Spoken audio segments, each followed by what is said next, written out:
Joining us now is not Congresswoman AOC. It is Congressman Matt Rosendale from Montana's 2nd Congressional District. Congressman, good to have you with us. Vince, happy Thanksgiving, my friend. It's good to be back on. Thank you very much, sir. So, am I wrong here? I think AOC has it exactly backwards. USAID is used for acts of terrorism and human rights violations, but it's not because we're sending it to Israel. It's because we're sending it to Hamas. Yeah. Go figure, right? Golly day. AOC's got it wrong. I'm stunned. It would be laughable if it wasn't such a tragedy. Look, I watched as we've gotten. I think we're up to 50 hostages. Okay, that have been returned. Yeah. What kind of a person? Okay, and these I understand are civilians, Palestinian civilians that are helping Hamas hold children and mothers and grandmothers as hostages during this terrible conflict. I can't even fathom this. And then we know that Hamas is taking some of these supplies that are being sent over there to support Israel. They're taking them. They're stealing them. They're supporting these terrorists, these Hamas terrorists that have snuck in the dark of the night and killed men, women, and children, civilians, taking them out of their homes, taking them out of their beds, and removed their heads. It's the most heinous thing that anybody can imagine. And again, the atrocities, they do continue, but they are being conducted by the Hamas terrorists, and unfortunately are being facilitated by Palestinian civilians that are helping them do so. So Joe Biden, a couple weeks back, he requested approximately $9.5 billion under a broad blanket of humanitarian aid. This was a part of this massive spending that he wants to do to send mostly money to Ukraine, a little bit to Israel, but $9.5 billion for humanitarian aid. And they claim that it would be for a little bit for Israel, a little bit for Ukraine, a little bit for Gaza. Why? Does anyone in Congress talk about this? Like, what does that mean? If you send billions of dollars to Gaza, aren't we just funding more terror? Does anybody take that seriously? I do, Vince. I do. And I've been screaming about pumping billions of dollars out of the federal government, which is coming directly out of the taxpayers' pockets, which is adding directly to the $2 to $3 trillion a year national deficit that's going on to the national debt, and we cannot continue to do so. And Biden is so hell-bent on trying to get more money into Ukraine, he will use anything, anyone, or any country as a shill, if you will, to be able to somehow get more money into Ukraine. Why is he so fixated on pumping money into Ukraine? The only thing I can say is 4 years ago, the only thing we knew about Ukraine was that they were laundering dirty money for dirty politicians, beginning with Hunter Biden. And there's about $100 billion worth of American taxpayers' dollars. Most of it, obviously, is borrowed nowadays, that has been sent to Ukraine. And the only thing that they can give a reasonable accounting of is the aid that's been sent in the form of weapons. So that's about $30 billion. And the rest of this, we do not have a good accounting. We don't know where the money's going to. And quite frankly, now we've got Vladimir Zelensky getting himself even more spun up because he hadn't had a fix in a while. He hadn't had a payment in a while. Yeah. And so he's screaming louder if somebody else is getting more attention than he is.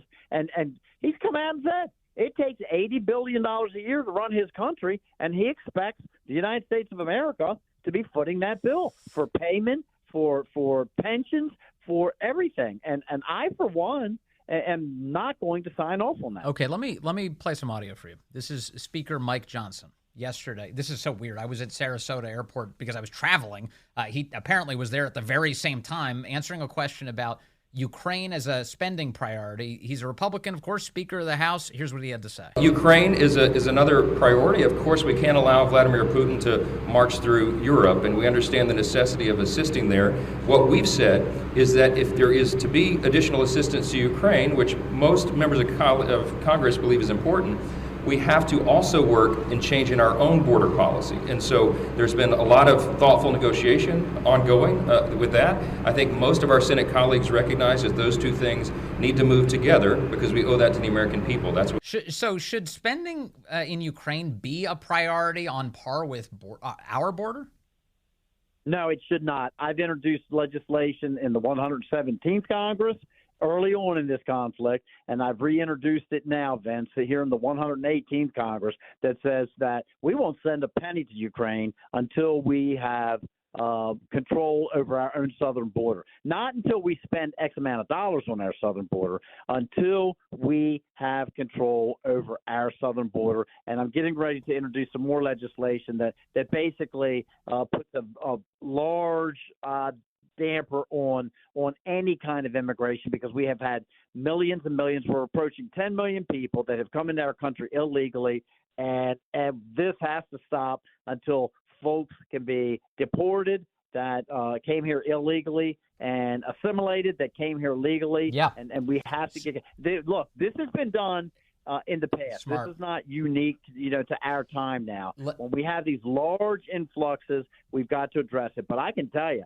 I cannot support sending more funding to Ukraine while our southern border is wide open. Never could. Supported, I'll tell you what I did support, sanctions against Russia for conducting an unprovoked attack on Ukraine. Okay, I'll support that, but I'm not going to put our people at risk, our dollars at risk, by continuing to send money that is unaccounted for to a country that doesn't really. Look, most recently we saw that Vladimir Zelensky, he now has canceled the elections. Okay, not heading in a good direction. No, not at all. So let me go, can I flesh out the policy proposal you just put out for a moment ago? You said you're going to introduce legislation. Did I hear you correctly that would impose a moratorium on legal immigration until we get control of illegal immigration?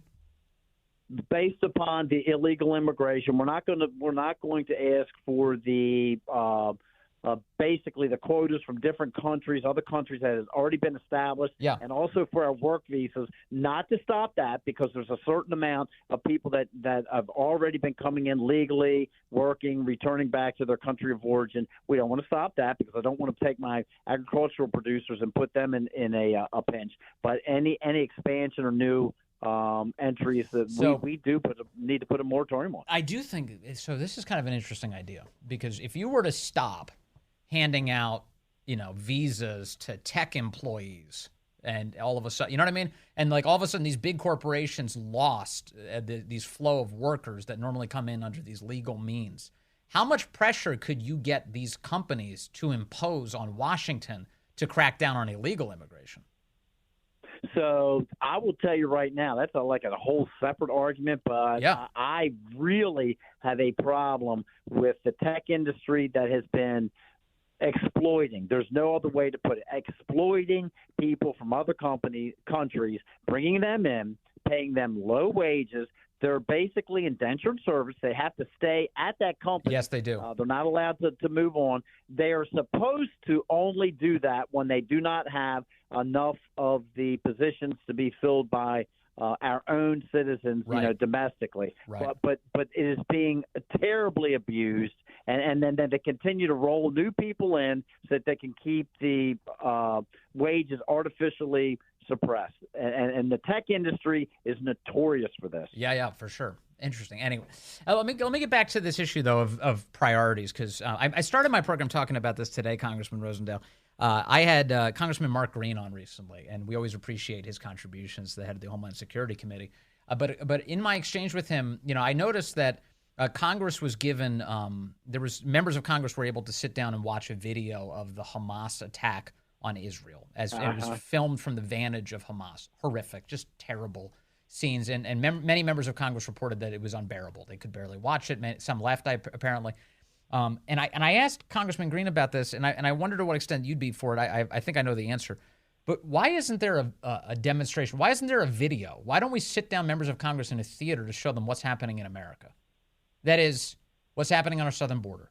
The death, the rape, the torture, the human trafficking, the sex trafficking, people dying to fentanyl who are just on the streets, succumbing to overdoses. Any sense that that's going to happen anytime soon? I mean, how much enthusiasm is there in Congress to talk about domestic issues? Vince, I honestly, when I see what is taking place at our southern border, I've gone down there 3 times now, okay? And when I see what is taking place, and it is now reached throughout the entire country, my attorney general, state attorney general, has told me that the cartels are operating in all 50 states, and we have witnessed not the severity, okay, of the invasion that's taking place on our southern border, but we certainly hear the data about it on a daily basis on the evening news, and for the American people not to outcry and demand that something is done about this southern border. And look, we know what to do about it. We saw the policies that Donald Trump implemented, the Remain in Mexico policy, the close down of the asylum status that people were claiming and trying to utilize to stream into our country. We saw a turn of events and the reduction of the illegal immigration that was taking place. And so we know what will work. And for the American people not to demand this, it bewilders me. We're spending probably in the neighborhood of $500 billion a year. Anybody who thinks that this isn't costing them money, they're kidding themselves. When people stream across the border, they are fitted out with clean clothes, clean underwear, new shoes. They're given a bus ticket or a flight ticket to pretty much anywhere they want to go in the country. And then I assure you, once they arrive there, either locally, state, or federal, they are getting provided with assistance for food, housing, education, health care. At whose expense? Who's paying for it? Veterans are. And we are. Yeah. And we're borrowing money in order to pay for it. We're borrowing money to pay for it. So when people start talking to me about sending money to Ukraine, and that's a priority, the problem is that we see in Congress is that everybody thinks that you have to make some kind of deal on something that you don't like in order to get the things that you do like. Well, guess what? They've been trying that plan for 2 decades, 3 decades now. And the very people that say that this is the way you have to function have been the architects of a $33 trillion national debt, Vince, and it's crushing our economy. This is what's making the dollar worth pennies instead of being able to fill your grocery bags up. Yeah, they say they can walk and chew gum at the same time. They can't do either. It's like insane. We just keep... You can't negotiate deals that sell our country out in order to get something that is supposed to be done for our country anyway, which is secure our border and stop an invasion. Oh, it's maddening. I don't even know how you have this job and stay sane. Congressman Matt Rosendale of Montana, thank you, sir, for your time today.